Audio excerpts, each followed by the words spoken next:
સુરેન્દ્રનગર જિલ્લામાં એલપીજી સિલિન્ડરના ગેરકાયદેસર સંગ્રહ અને વેચાણ પર મોટી કાર્યવાહી. પુરવઠા વિભાગ દ્વારા લીંબડી ધંધુકા હાઈવે પરની રેસ્ટોરન્ટમાંથી અંદાજિત ₹7 લાખથી વધુના મુદ્દામાલ જપ્ત કરાયો.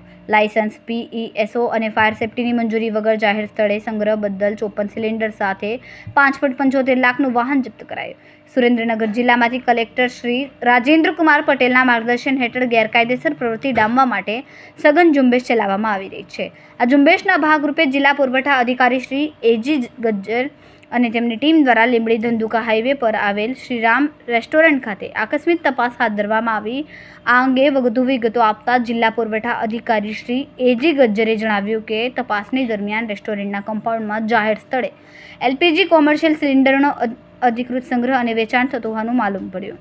સ્થળ પરથી ગો ગેસના સંચાલક કિશનભાઈ દશરથભાઈ પાડલિયા અને અર્થ ગેસના સંચાલક દશરથભાઈ પાડલિયા દ્વારા સંગ્રહ કરાયેલા કુલ 54 એલપીજી સિલિન્ડર, જેમાં 16 ભરેલા અને 38 ખાલી સિલિન્ડર મળી આવ્યા.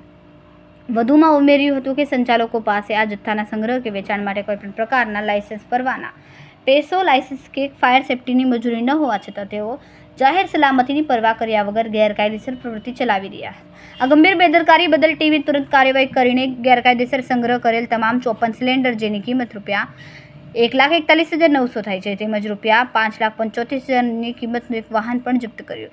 આમ કુલ ₹7,16,900નો મુદ્દામાલ સીઝ કરવામાં આવ્યો. રિપોર્ટર મહેશભાઈ ઉતેરિયા, સુરેન્દ્રનગર.